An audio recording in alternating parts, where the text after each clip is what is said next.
Hey, what's going on, Los Angeles? What's up, Ramley? Welcome to the Rams Skinny here on the LAFB network. Thank you, as always, for making us a part of your day. Hope everyone had a lovely weekend. The heat is finally coming to the Southland. It's going to be a warm week. 80s all week. I saw sunshine. It was a weird weekend where it was cloudy and chilly. You know, we got to do our weather report. That's what we do you might as well call us the Rams weather report also, because that's what we give every show. Kind of a weird, kind of gloomy, if you will, weekend. Felt kind of nice. I enjoy that weather actually, but hey, now we're getting sunshine. 80s. I think Wednesday is a high of like 89, so almost touching 90 out here in towards more the valley in North LA. But can't complain. Hope everyone's doing well. Welcome in my co-hosts, Ryan Skinny T Anderson. What's up, my man? I know you love the heat, so how are you doing? Yeah, I'm doing great, man. Spending the weekend outside was fantastic in the nice weather. Shout out to Lawless Brewery out over there in Toluca Lake, North Hollywood area. Nice. If you're in LA, definitely check them out. Good brews and a cool space. It's they're popping up all over the place. I can't believe how many different kinds of beers you can have driving across town. Oh yeah, no, not driving, Ubering. Yes, catching rideshare across town, horse-drawn carriages across LA. But yeah, breweries are plenty here. I've discovered this one. Oh man, I'm drawing a blank on the name. This tiny little one here in Pasadena that is like, it's literally like in a neighborhood. Really good though. And they do, they have like a food truck, a little, I want to say it's like an El Salvadorian food truck or something right outside of it. But we went there after one of Mia's soccer practices, and it was a really cool, tiny, it's basically a little like warehouse they rented out and turned into a brewery. That's really cool. Yeah, if you guys have out there listeners, if you have any favorites, let us know. We're always looking for partnerships and free beer. So yeah, that's usually how it works. Breweries don't shell out a ton of money, but they're willing to give free beer, which hey, I'm always fine with to give a shout out. So I'm trying to before I want to find the name of this brewery. What's like your favorite one that you like frequenting, if I can speak?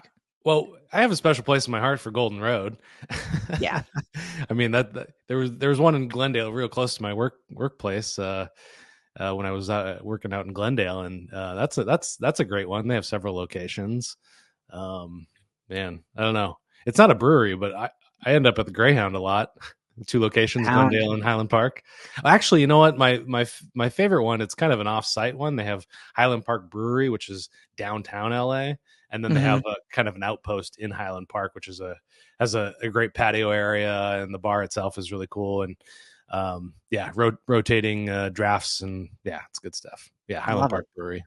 Yeah, that's a good one. So yeah, Golden Road's great. LA staple. Like, I know some people don't love them anymore because they've like gone corporate, after being bought by Anheuser-Busch, but there's still, they started here in LA, like they were a local flavor. Gotta love Golden Road. They do a cool, like, on Monday, they turned their little speakeasy into like a co-working space that I've checked out before. So that's kind of fun out there at the Glendale location. So this one in Pasadena I found is, Cerveza del Pueblo is the name of it. But yeah, great beers, tiny little warehouse in the middle of a neighborhood. Cool spot. So I'll have to show it to you. I'll check it out. Yeah, definitely have to check that out. Independent brewery, tap room, Mexican eatery right here in Pasadena. Wild Parrot is another one here in Pasadena, down in Colorado, which is kind of cool. I'm actually going tonight. Run Club, Doghouse here in Pasadena. Oh yeah, your Run Club. Some local beers there. Yeah, I'm going to get my fitness on. So anyway, any breweries you guys have out there, any LA breweries that you want to check out? We've done shows at breweries too. We've done shows at Golden Road. We've done shows at the Stone Tap Room.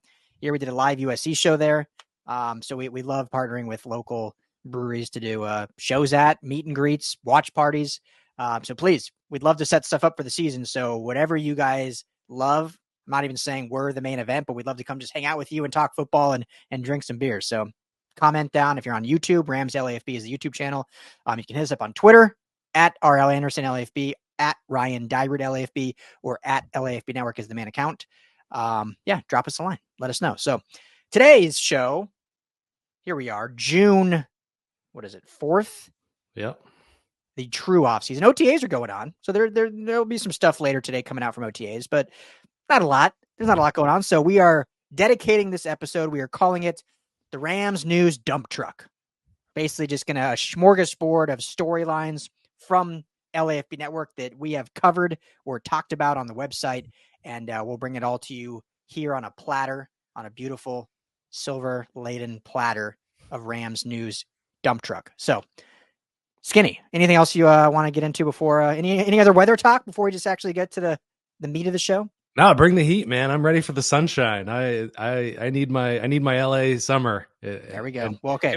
First, yeah, go ahead. First, the charcuterie board. Show is always brought to you by our friends at BetOnline. Head to betonline.ag today. Bet on any sport available. They got them all. We got the hot dog eating contest coming up here in a month. 1 month from today, July 4th. You can bet on that.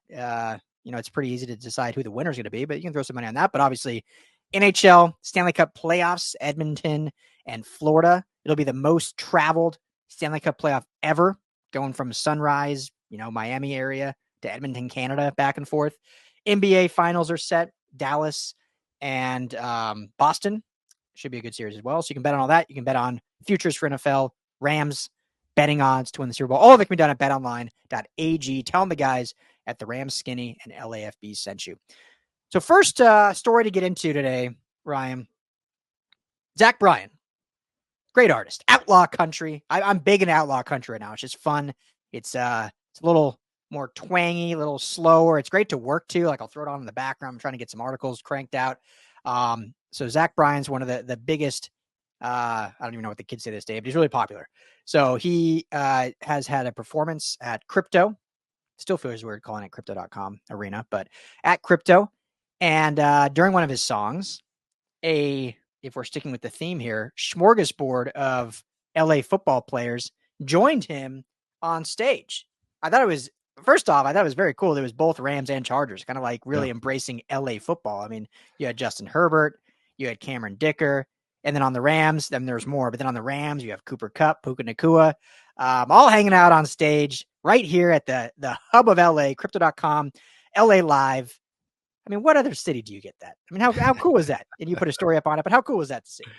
Yeah, super cool. I wrote a little article about it. I forgot to include the kicker, the former Ram and current Charger kicker, the Dicker, the kicker. But yeah, it's just a lot of fun.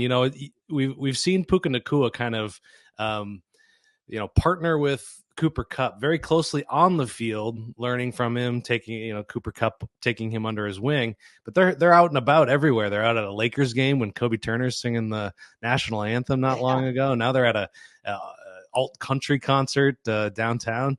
So I think he's kind of like this social glue guy that's bringing these maybe introverted Cooper Kupp and Justin Herbert out into the world and getting. So the song itself is called Revival, which I'm not familiar with this guy's work, but I really dig this song. It's a lot of fun, and it was the encore performance. And apparently Luke Bryan brings out Luke Bryan. Zach Bryan. Zach Bryan. Luke Bryan will be performing at the Forum in a month, which I will actually be at. So anyway. Oh, nice. Congrats. But yeah, this is a big number for him. It's his encore number. He's on the Quitting Time tour right now, his 2024 tour. Hard at work, working his way across the country. But he brings people out. He had Sexy Red, who I also don't know, but she was indeed sexy and red from the pictures I saw, come out for one of the encore performances, but also guys like Bruce Springsteen. So kind of apparently I gotta keep an eye out for this music, but I dig this song a lot. And I dig seeing, a guy like Puka Nacua getting the rest of these guys all psyched up and out there at the concert, coming out on stage and kind of singing the last verse of this song. Yeah. No, this is not to belabor it, but this is like what the Rams need, right? Because this town, there's a lot, and we are the biggest proponents of like football fans in LA and Rams fans specifically. Like we are always going to bat for Rams fans, and the national media, I think, is ridiculous, but the storylines or the narratives they have. But I don't think it's any, and I think Rams fans would agree. I would hope that this is still a Lakers and Dodgers town, and you could even, if you go on football hierarchy, probably put USC football at the top. And then you could even go with like soccer is huge now. LAFC has really taken over the LA sports world, especially with just the Latin culture here in LA and whatnot. So the Rams, obviously are the number one pro team here in LA, continually growing fan base. They have a history here, but it's still an uphill climb. It's still not to where it needs to be and not where it will be. It's going to keep growing. But the way you expedite that, besides winning, which they already did, winning the Super Bowl almost too quickly, but the other way you get that is you need to get these players recognizable with fans and just regular people in LA. And football, what's a little different. If you're not like Tom Brady or these guys are in every commercial, the Peyton Mannings of the world on Nationwide, Aaron Rodgers and all that. Like if you're not that, it's harder for football because you're in pads, you got the helmet on. It's not as just recognizable on the streets. And so the Rams need situations like this where it's like, oh, there could have been at this Zach Bryan concert, 90% of the audience, most country people do like football, but let's just for the sake of argument, say a vast majority were not football fans or Rams fans. And all of a sudden they're like, oh, this is pretty cool. Like these great Rams players are up on stage, having a good time, really enjoying the LA life. So, it's probably, obviously doesn't matter at all actually in the wins and loss columns of football, but in terms of Rams growth in LA, things like these, events like these, I think are very important. The Rams do like a Rams Day at LA Kings games. They do a Rams Day at Laker games and stuff like that, which I think is big. But this now brings in, aside from sport, LA culture. And so if they can do more stuff with like Hollywood and red carpets and stuff like that, it's only going to grow their brand, grow these players' mantra within the LA landscape. And so all of that, I think, is all great. It's fun to see. And to your point, Cooper Kupp is, I think, not just a great player, great person, whatnot, but he is introvert. I mean, he's a man of his craft, right? Like he shows up early, he works, he does his interviews very well done, always respectful, but he's not going to make headlines ever, right or wrong. Puka Nacua is definitely the guy that's like the fun, boisterous, like new kid in town. And the fact that you can get Cooper Kupp to do these things, can get Stafford maybe to come out of his shell. Like they need more Puka Nacuas to be those type of off the field guys that can get people excited. So yeah, just all around, I think this is great for the brand. Yeah, 100%. I think you really hit the nail on the head that's exactly what this team needs. And he's such a likable guy, and just I would even like give him the title of lovable. Like you just root for him when he's got this big smile on his face. He plays with such joy and buoyancy. And if you think about the other guys that have been in horns since the return to LA, there hasn't been like a big personality guy. I was thinking about it while you were talking. Yeah. Aaron Donald, he's a Pittsburgh guy, really. He wasn't spending much time out here in the offseason. And he's also he's not a verbal guy. He's not even a verbal locker room guy. Matthew Stafford, he's an old man like me. He's spending time with his family. He's bringing his kids to school, things like that. So you think of Jalen Ramsey was probably the biggest, but his personality was kind of dark in a way. Yeah. Like, I don't mean that as an insult at all, but he was like, he's an intense kind of personality, So you think about like the Shaq and Kobe times, that's, captured a lot of people's fans. So I think you're absolutely right. And it's great to see it. And, the more that, people get to see that LA is an awesome city, the more they're going to fall in love with these teams. Yeah, absolutely. And you see things like what Shohei Ohtani is doing with the Dodgers, right? Which is funny since he was just across town with the Angels, but obviously his brand has grown even more with the Dodgers now in LA. And so the Rams having an ambassador like that, and, Puka Nacua is definitely not at that level yet, but he's growing very quickly in just 1 year of play of being that. Cause the Rams really haven't had that. I mean, before it was maybe Todd Gurley, I guess, was probably the biggest before he left, which we'll actually talk about him later, ironically. But there isn't because usually it's the quarterback. That's usually the face, and Stafford, I would say, is the face. But he's got four kids, 4 girls. Like he's not out partying, doing things on the weeknights. Like he's doing his job and back with family, as he should be. I'm not saying he needs to be out there raging and stuff, showing off what's good, but it's super fun, and this is good for the brand. One last point on it I'll make, which is we had a chance to interview Puka Nacua at Super Bowl Radio Row, and he talked about one of the things that Cooper Kupp taught him was, to make sure you're not staying up all night playing video games, which apparently is something that he liked to do. And one of the things that he said that he wanted to work on the most was his conditioning to get prepared for the season, for this upcoming sophomore season of his, which is directly from Cooper Kupp. One of Cooper Kupp's biggest pet peeves that we learned recently is players coming in not peak condition for training camp and OTAs and things like that. Yeah. So those are things that Cooper Kupp has taught him. Now Puka Nacua is trying to get him to loosen up and get out there and enjoy himself a little bit more, it looks like. Yeah, so, it's a balance, right? It's a balance. Gotta have a balance. You got to put the work in, because obviously what really matters is wins on the field and performance. This is a buddy cop movie in the making. Kupp and Nacua. Kupp, yeah, absolutely. Yeah. Kupp runneth over with Kupp and Nacua. So yeah, fun times at crypto. All right, next on our Rams news dump truck. Speaking of Todd Gurley,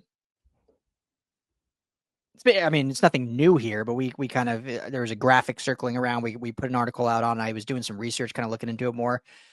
As of now, Todd Gurley, this was just insane to me, still ranks 7th in total touchdowns scored since 2015. Todd Gurley has not played since the 2020 season, going on 4 seasons now, not playing, and he is 7th. The only running backs above him are Christian McCaffrey, who just signed another massive extension, almost $19 million per year, Ezekiel Elliott, and Derrick Henry. Those are the only 3 running backs ahead of him. And the dude hasn't played in 4 years. Like, I don't think, and a lot of new Rams fans, and I don't mean this as an insult at all, it's just if you're a new Rams fan, you wouldn't know because he hasn't played in 4 years. I don't think a lot of people remember just how great Todd Gurley was. And, you never like to say what could have been or what should have, would have, but we'll say it. What could have been? Like, Todd Gurley could have been not just the greatest running back in Rams history. I mean, he played 2 more seasons. He probably would have locked that up, but could have potentially been one of the greatest running backs ever. I'm not going to say the greatest, but could have been one of the greatest on the pace he was on. Before I say more, because I've been rambling a lot this episode, just how wild is that to you? It's still 7th in the NFL in total touchdowns. Yeah, and you look at the list, and there is not another person that's not currently active that's at the top of this list. Yeah. He stands alone up there, above Alvin Kamara, even above Travis Kelce, above DeAndre Hopkins. Melvin Gordon's still on this list. I didn't notice that. I didn't even know he was still active, but he's in the active list here. Yeah, he was on the Chiefs or Ravens last year. He's kind of bounced around, so he's not real active, but he is technically active. But, you think about the conversation about running backs that's currently being had, and Christian McCaffrey kind of stands alone in that conversation. The reason he's getting paid so much money, and in this world where running backs aren't getting paid this kind of money, is because he's dual threat, And you think about that in terms of Todd Gurley, and he was the last Rams receiving running back to make a dent. And, you think about what's even more astounding about this statistic is the back half of his short career, he wasn't producing anything really. Yeah. This statistic here, these touchdowns were scored in such a short time frame that, you gotta question what could have been if he had a full career without this mysterious arthritic knee condition that, just ended such a brilliant career too soon. Yeah, absolutely. I think too, when you bring it in for context, so he's at 79 touchdowns. Well, is finished at 79 touchdowns. Played 4 seasons essentially I guess technically 5 total with the one with Atlanta, but 4 seasons with the Rams, right? 15, 16, 17. He played 5 seasons, but missed. I don't know. It's essentially close to 4 seasons when it breaks down with injuries and stuff. LaDainian Tomlinson, Hall of Famer. You could argue, I would say most people would probably put him for sure top 5 running backs all time, right? You probably put LT top 5, right? Oh yeah, definitely. Yeah. In his best 4-year stretch, so like his historic, including 2006 when he had his 31 still record-setting season, most touchdowns ever in a season, 31 touchdowns. During that 4-year stretch, LT had 87 total touchdowns. Todd Gurley's 4 years with the Rams, 79 total touchdowns. I'm not a good mathematician, but only 8 off. Only 8 touchdowns less than Hall of Famer LaDainian Tomlinson. So this is where I wanted to turn this conversation. And then we'll move on to our next news dump. But in such a short time, do you think Todd Gurley did enough? It won't be early, but to eventually get the nod for the Hall of Fame? I mean, you got to keep it in consideration. I feel like I'm not a Hall of Fameologist at all. I can't think of anybody that had kind of a short flash in the pan career like that. That, you think about other guys that hung it up a bit early. Jim Brown, Barry Sanders, Walter Payton probably left a year or two too early. But I'm Payton trying to think of a long one, actually. What's that? Payton actually was, I think he played like 16 seasons. He was actually. Was that right? Oh, wow. Yeah. Way off. Jim Brown for sure. Jim Brown played like 8. Not to bring up a sore subject in LA, but OJ Simpson also probably, he had kind of a flash in the pan career. But I mean, for that one in particular, he kind of made his splash by collecting a whole bunch of yards. But certainly not a dual threat kind of guy like Todd Gurley was. Yeah, I think the closest comparison, I'm not even saying style of player, but when you just look at kind of the dominant career but short that I can think of is Terrell Davis, who is in the Hall of Fame. There you go. Terrell Davis essentially played 4 good years, just like Todd Gurley. He played 7 total years, 4 dominant ones. Now, the difference Davis had, he has 1 more All-Pro. Todd Gurley has 2 All-Pro seasons. Terrell Davis has 3. And Terrell Davis had a 2,000-yard season, which is like, that's the standard for running backs. There's 6 total that have done it, 5 or 6 total that have ran for 2,000 yards. So I think that helped. And also, Terrell Davis's playoff career is insane. Like, he's literally one of the best playoff running backs ever. He's just dominant in the playoffs during those 4-year run where they were in the playoffs of the year. Whereas Todd Gurley, I think, only played in 3 playoff games total, something like that. Well, yeah, because that mysterious injury really set in, in that Super Bowl run. Yeah, exactly. So I don't have it right in front of me how many playoffs he played in, but I mean, even that Super Bowl run, he didn't play much. Remember, it was C.J. Anderson that was doing most of the work in those playoffs. 4 total games, 44 carries, 261 yards, 2 touchdowns, rushing. That's his rushing statistics. Nothing really even passing. He had 8 career postseason receptions, so nothing doing there.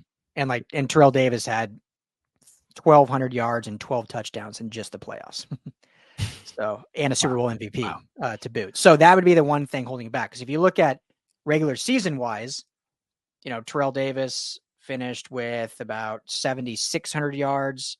Todd Gurley was like 5,500 yards, I believe. Or no, 6,000 yards. So, 1,500 less. The touchdowns is, let's see here, 67 rushing touchdowns for Gurley, or 79 total, as we know, and for Davis 65 total. So he has more touchdowns.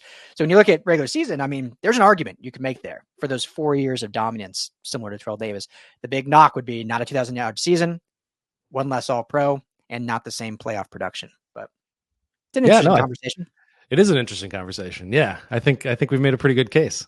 There you go. But yeah, it always bums me out, and you don't want to live with regrets ever. And he's 29. He has so much life ahead of him. But it does, when you see a talent like that, and it didn't do anything. It wasn't like he was sabotaging himself, doing things off the field. It's just like an unlucky degenerative knee, and it's like, man, the guy could have been for sure the greatest. I mean, you look at the greatest. Who would you call Rams? I mean, the Rams running backs are insane when you think about it. Like, who would you? Obviously, the leading rusher is Steven Jackson, but I feel like probably Eric Dickerson is 1, Marshall Faulk's 2, and then Steven Jackson's 3, even though Jackson's the leading rusher. I don't know. I mean, how would you rank that hierarchy? And then Todd Gurley probably 4. I mean, I got to put, the greatest show in turf running back there, the dual threat guy. I mean, it's just so appealing. Yeah. I think that's the one I got to go with. I think Eric Dickerson, obviously a great Ram, but again, just such a flash in the pan type of career, and it ended so kind of contentiously that I'll put him in second place. Steven Jackson, everybody loves, and obviously like really the only bright spot of that chunk of time for kind of that St. Louis Rams. So, it's tough to knock in to get into that top three. So I think I'd put him 4. Todd Gurley. Yeah. I think he's for sure 4 for me. It's got to be those 3, whatever order you want to do it. I'd probably put Dickerson 1 just because, I mean, in his time with the Rams, 2 1,800-yard rushing seasons, and obviously the record 2,100-yard, and that was in a 16-game season, obviously not the extra 17. So, I mean, that's a pretty wild 3 years. And even his one bad year in 85, 1,200 yards rushing, and then 87, 1,200. Never rushed for under 1,000 yards as a Ram. But I agree, Marshall Faulk, the do threat ability was just, I mean, the greatest show on turf. I mean, how do you compete with that?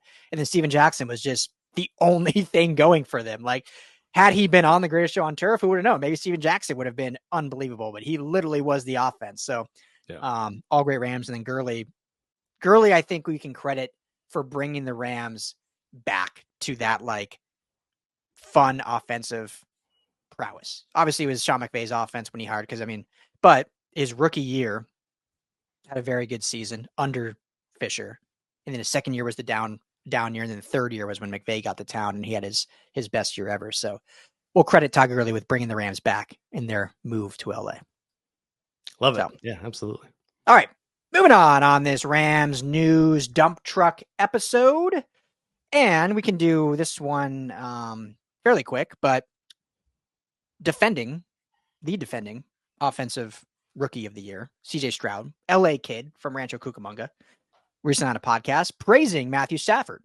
It's always funny to see what players think of Stafford versus what national media perceives of Stafford. Players pretty much unanimously think he's one of the best to do it. Your thoughts, though? You wrote the article. Your thoughts on CJ Stroud's comments? Yeah, I mean, it's high praise. It's not just, he was having a conversation with these 2 hosts of a podcast, not football players. One's a rapper and another one is a self-described disruptor and social media influencer. So what is that even? Self-described disruptor. I don't know. That's literally on their description in their website. And it takes a lot of gall to call yourself a disruptor. You have to have a lot of clout in the world to disrupt anything in this big old world of ours. Is that on his LinkedIn too? Is that like his LinkedIn? I didn't go that far. I didn't go that far. Anyway, sorry to interrupt you. Gilly the King was the rapper. Anyway, they're having a conversation about the greatest quarterbacks now. CJ Stroud, out of the blue, he says Stafford he's a dog. That's what he referred to him as. And he says he's the only guy he watches. He'll watch Mahomes sometimes, he said, but Stafford is the guy. He was like that no look stuff that I do, that comes from Stafford. And he says Stafford can beat you doing the same thing all game long. And he thinks that if Stafford had landed not with necessarily the Detroit Lions, but with a team like the Green Bay Packers, he specifically referenced Aaron Rodgers, he would have 3 to 4 more, or 3 or 4 total Super Bowl rings. So, I mean, obviously he's a great quarterback. He had a fantastic year, rookie of the year. We think maybe Puka Nacua, but he certainly made a case with a whole bunch of touchdowns and just 5 interceptions. Yeah. Nothing historic like Nacua did, but yeah, obviously he's quarterbacks don't do that. They don't have great rookie seasons and have just terrible rest of their career. So yeah, it's just incredible high praise. And the hosts of the podcast, they were grading on a different criteria, which was kind of like Super Bowl rings. And Stafford has 1. And I think from Stroud's perspective, what is he, 24, 25 years old, something like that? Somewhere in there, yeah. He's a kid when Stafford gets drafted. Yeah. And so he didn't have to live through those rough years where it's him and Megatron and nobody else on that team. So, he gets to see, Matthew Stafford at his finest, which is the hosts saw him struggle and trying to pull the, teams to 5-6 win seasons. Yeah. Yeah. I mean, it just validates what we've been saying all along, right? So thank you, CJ Stroud, for validating us non-football players what we think. Because yeah, it's incredible to me that the slander that Matthew Stafford gets. I mean, football is the ultimate team sport. We talk about this all the time because there's so many factors at play to be great. And it doesn't even end with the 22 players on the field. I mean, it's coaching, it's decision making, it's the front office, it's weather, it's so many different things that go into it. And I'm not comparing him to Tom Brady, but when you look at like a Tom Brady, and I don't know if you watched that that documentary Apple Plus did that was basically just a dark cloud over Bill Belichick, but it was a great documentary on it was called Dynasty, I think. Yeah. But like throughout the peak of the dynasty, obviously every team has their issues, and that's what the documentary went into, all the kind of interweavings of what went on behind the scenes and some of the stuff they worked through. But overall, like it was a very good situation to win in terms of roster construction, in terms of consistency, in terms of ownership, giving you whatever you want, yada, yada, yada. And so Tom Brady is great in his own right. And he obviously was the one that drove the ship or steered the ship, I should say, and led that. But when you look at what someone like Matthew Stafford, you go down the list of quarterbacks, what John Elway came into, with the Broncos back when he was a rookie, what, just go down the list of great quarterbacks that maybe didn't win as much. Jim Kelly with the Buffalo Bills, right? Like, there's so many factors at play. And if Stafford, and I hate sound like we knocking the Lions because, but they've turned things around. But anyone that wants to sit here now in today's day because of what the Lions are now and say that Stafford had like a good situation is living just in the current times and delusional of the past. Like he was drafted by a winless team, like one of the only in NFL history to not win a game. And yeah, everyone's like, well, he had Megatron. Okay. What else did he have? Like you have one great receiver. Amazing. What was the coaching like? What was the offensive scheme like? What was the front office like? What was the GM like? What was all these different factors? So maybe we stand too much on Stafford, but you just look at the arm talent, you look at the ability, you look at the leadership, you look at the love for his teammates. So it's good to see CJ Stroud, who grew up in LA, but Stafford was in Detroit when he was in LA. Jared Goff was quarterback here when he was in high school over at Rancho Cucamonga. But not even pointing to Mahomes, like you said, not Lamar Jackson, Matthew Stafford. It's pretty sweet. Pretty cool. Yeah. It's really great. And, I can't think of a quarterback that has further distance between the two opinions. That yeah, where like some people put him top 3, top 5. I definitely put him top 5. Definitely top 10 for sure. Yeah. And then there's some polls and rankings come out, and he's like 18. Yeah, exactly. Yeah. Like 16, 20. Like how can it be that far off? I mean, you were looking at the criteria that the two hosts were coming from, and compare it to where CJ Stroud is coming from. CJ Stroud is looking at how the guy plays, how he moves the ball, how he commands the field, how he commands the pocket, and he's not really looking at it from a historical perspective of like, well, is he a good enough leader to lead a team to the Super Bowl? It's like, it doesn't matter. It's about the game on the field right now. Yeah. So. Yeah, exactly. That's a great question. Maybe that could be for a whole nother episode, I think, of like, is there any other quarterback that there's such a vast differing opinion of? Like there's some that think he's, as you mentioned, top 5, top 10 even, and there's some it's like almost to 20. Like it's insane. Like I've seen some lists, not a lot, like, but I've seen some that put like a Trevor Lawrence ahead of Stafford. I mean, Gardner Minshew has better stats than Trevor Lawrence. If you really look into it, if people really want to do their research, Gardner Minshew has put up better numbers than Trevor Lawrence. Sam Howell probably has. And Sam Howell absolutely probably has. And people will rank that above. I mean, it's wild. So anyway, we always get a little fired up. But hey, CJ Stroud, hats off to you. Great season. Always rooting for you, being an LA kid. Great, humble Christian kid. So good to see him having early success. Hopefully it continues for him down there in Houston. All right, final topic of the day of our Rams News Dump Truck episode of the Rams Skinny here on the LAFB Network. FPI, ESPN's FPI, Football Power Index, came out recently with their new rankings heading into the season. First off, I don't know if you want to call yourself a self-described expert of FPI, a disruptor of FPI if you want to. but I think you know it better than most. So maybe just quickly describe for our listeners what the hell is Football Power Index. I'm going to throw that back to you because I think you have a better grasp on it than I do. I don't think I do. I know they basically, ESPN created this like algorithm data point entry where it pulls a ton of different data points and factors. Like it even includes like home and away. I think it includes weather.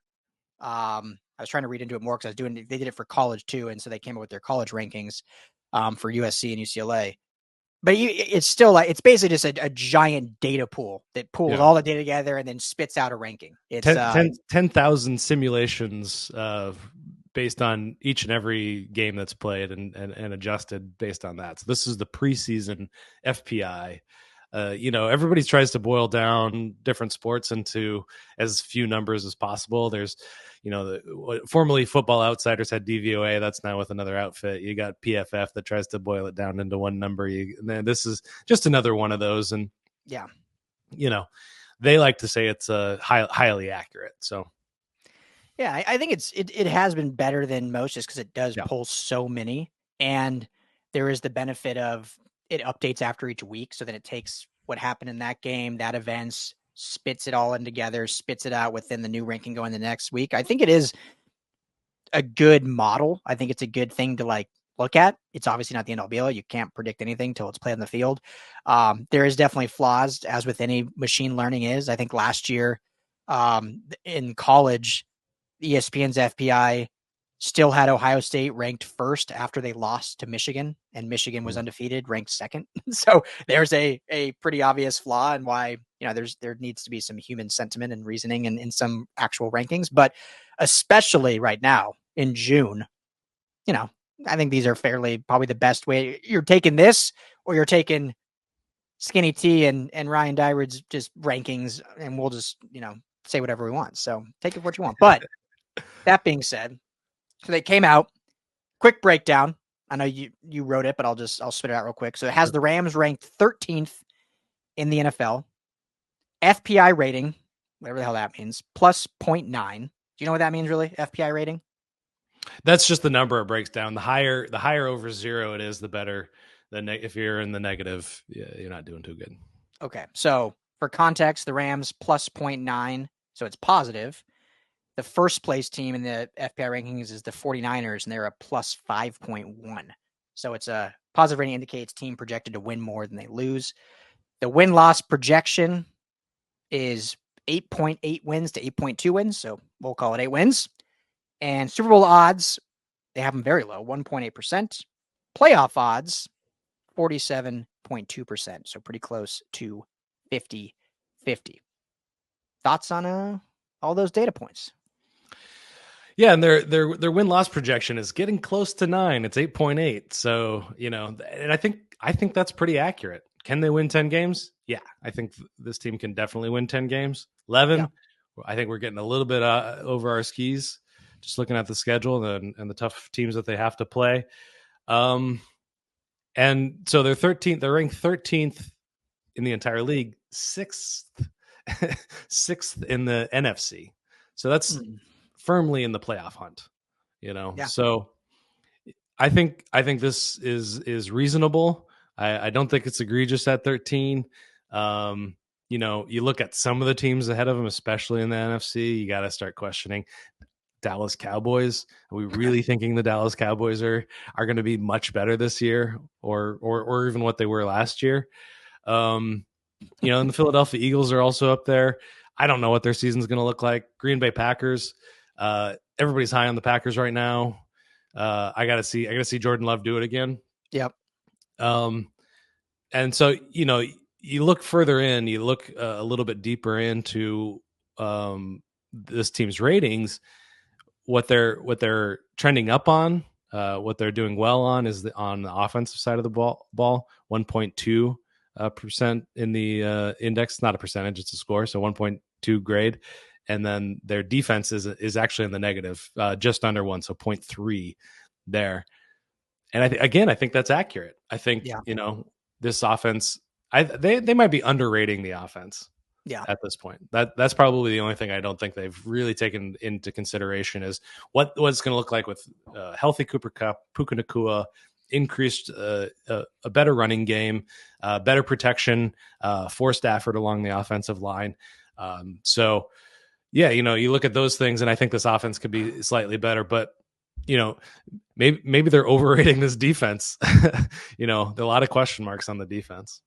Yeah, no, I think that's a good. I think we need to do an episode here soon of like full like offense and defensive rankings, compare like where do the Rams offense rank in the whole league, and we'll compare it and break it down. So I think that'd be a good episode to do. But yeah, I think that's definitely they're underrating that. The defense, and I know fans hate to hear this, and I want to be clear. Like I think we're happy with what the Rams have done post free agency, especially in the draft and adding players. But when you're predicting, I mean, that's what we're doing. We're predicting, we're making things up, right? Like, yes, we understand you have to play the games in the field. Like, yes, we understand these models aren't perfect or where we don't know everything. I mean, it's June, right? Like we're just like everyone else out there looking at things. But specifically on the defense, there's so much newness. You can't feasibly, with any sense of actual realism, predict that this defense will be better than last year. Can it happen?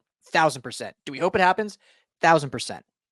But losing Aaron Donald, losing not just your defensive coordinator, but other coaches on that staff, Jimmy Lake being one of them, obviously.